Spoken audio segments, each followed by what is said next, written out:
Shalom, good evening. This is TV7 Israel News, broadcast to you from Jerusalem. And in today's top stories, the United States prepares a draft resolution calling for a temporary ceasefire in the Gaza Strip and opposing an IDF ground offensive into the town of Rafah.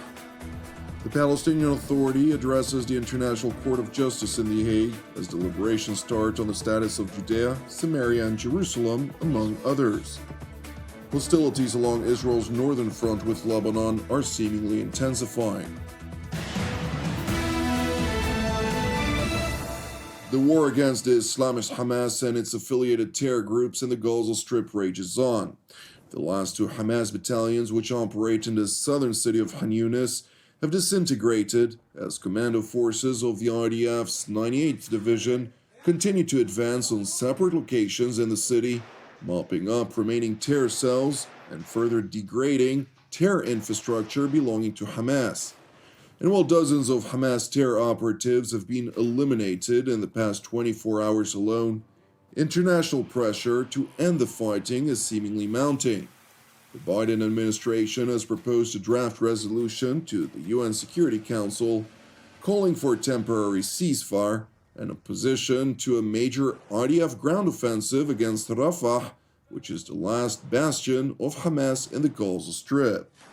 Nevertheless, an administration official told TV7 on condition of anonymity that the United States would not press to adopt its draft resolution until all efforts to reach a viable hostage release deal have been exhausted.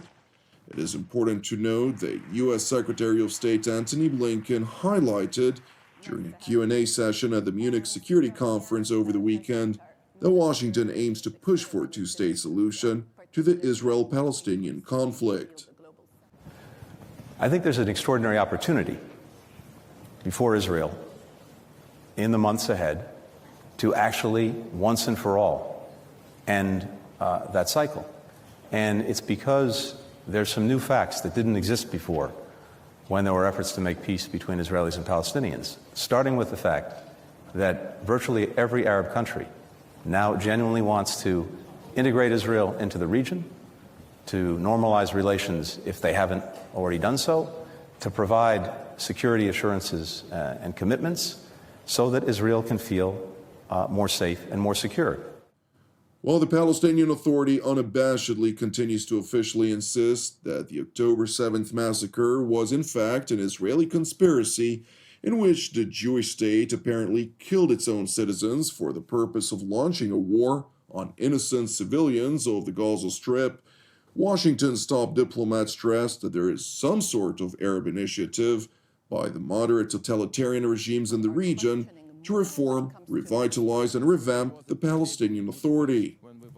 At the same time, there are genuine efforts underway, led by Arab countries, to reform, revitalize, revamp the Palestinian Authority so that it can be more effective in representing the interests of the Palestinian people and could be a better partner for Israel in that future. Well, Secretary Antony Blinken voiced optimism about the capacity of the Palestinian Authority to reform from its current state of deep corruption and support for terror.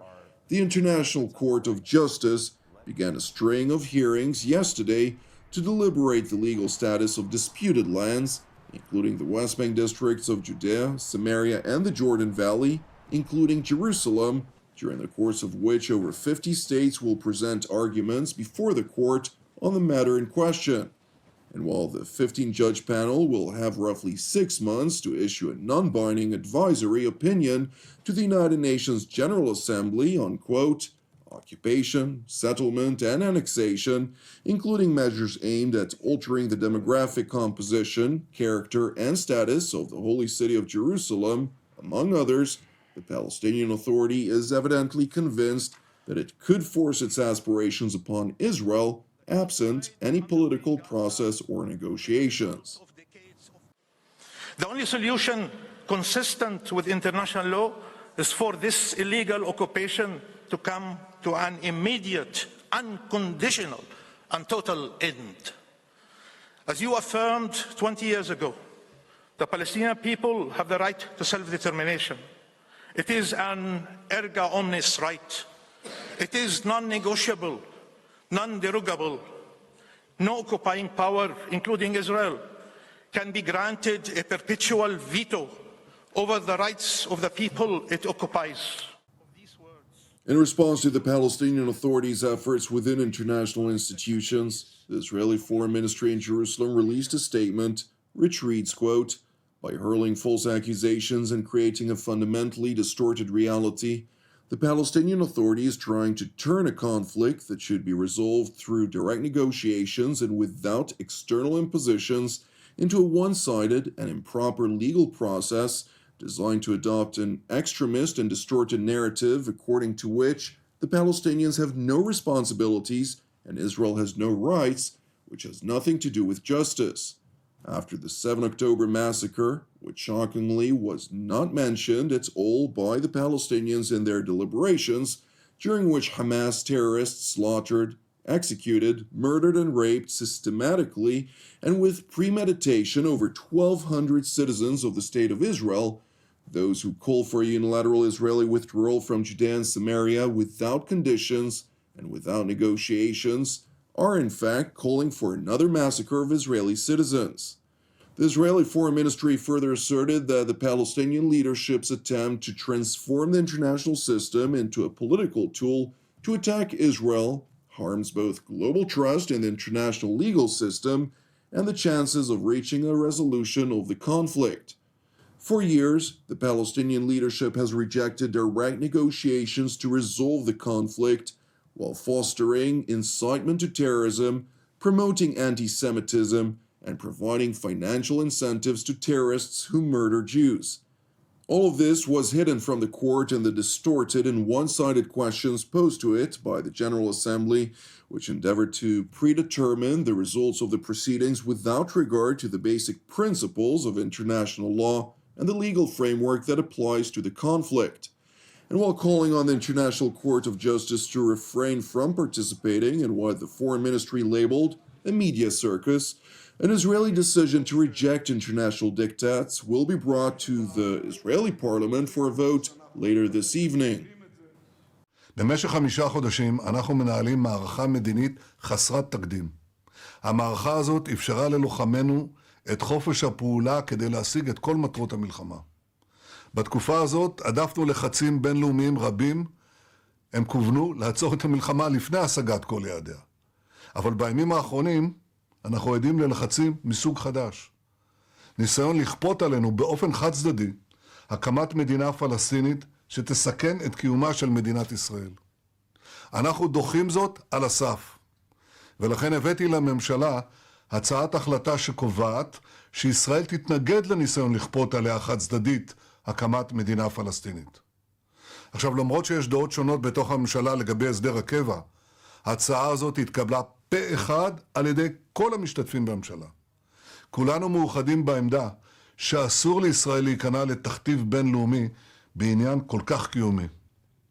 אני מברך על כך, ואני מביא היום את ההצעה המוסכמת לאישור הכנסת. אני בטוח שהיא תזכה לרוב גורף. זה יבהיר לעולם שיש אחדות רחבה מאוד בתוך ישראל, נגד הניסיון הבינלאומי לכפות עליה מדינה פלסטינית. Meanwhile, along Israel's northern front, hostilities continue to intensify. אנחנו באחר הצהריים איתרנו כלי טייס בלתי מאויש של חיזבאללה סמוך לטבריה, ככל הנראה חצה היום והתרסק סמוך לטבריה. בתגובה לפעולה הזאת אנחנו תקפנו מחסנים של אמצעי לחימה סמוך לצידון. אנחנו נמשיך להגיב באופן נחוש והתקפי אל מול ארגון הטרור חיזבאללה. It is important to underscore that while Hezbollah's cross-border attacks are threatening miscalculation, Israel remains clear-eyed about the chief culprit in the rise of regional hostilities. Over the weekend, during a press conference at the Munich Security Conference, Israeli Foreign Minister Israel pointed at Iran as the one responsible for all of the latest hostilities. Hezbollah in Lebanon, the Houthis in Yemen and in the Red Sea, Hamas in Gaza, and the Shiite militias in Iraq and Syria. Iran is the head of the snake. Iran is the biggest terror country in the world. The international community must stop Iran today to prevent war tomorrow. We cannot allow Iran to have nuclear weapons, through which it threatens Israel, moderate regimes in the region, and European countries.